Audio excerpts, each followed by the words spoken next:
Alright, so we want to make this video talking about, hey, this is what some of our students found out when they were getting a business account, and there's some of their trials, tribulations, and how they proceeded through getting a bank account.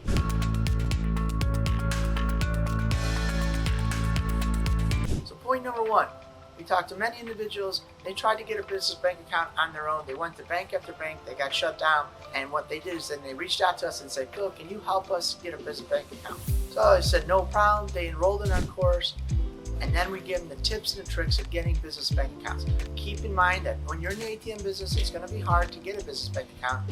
You have to know what you're doing to be successful to get that business bank account. It's one of the biggest challenges to get into the ATM business.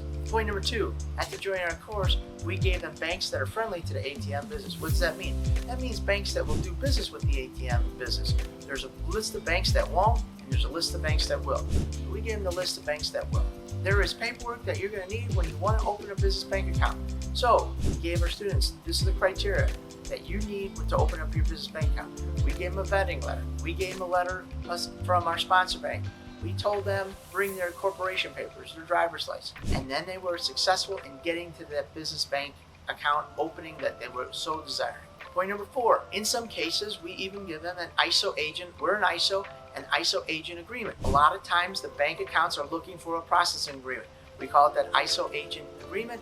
And so that's always a hurdle. If they don't have that paperwork, they won't open up the business bank account for these new businesses. Point number five, in some instances, and this happened, one of our students was in the ATM business for a long time, and then they reached out to me and said, Phil, I'm going to get out of the ATM business. I said, well, what happened? What's going on? Why? You're successful in the ATMs that you have. What's the situation?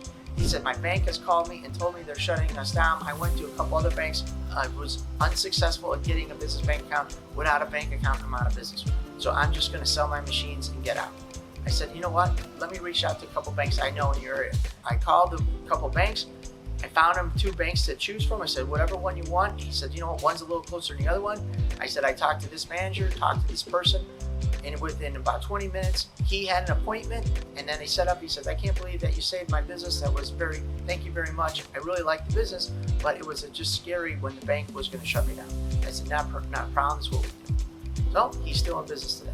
All right, so if you're thinking about starting your own ATM business, I want to invite you to our free checklist entitled ATM Business Passive Income Checklist, the 5 things you need to know to start your profitable ATM business so you can start earning passive income, make more money for your family, and spend more time with them also.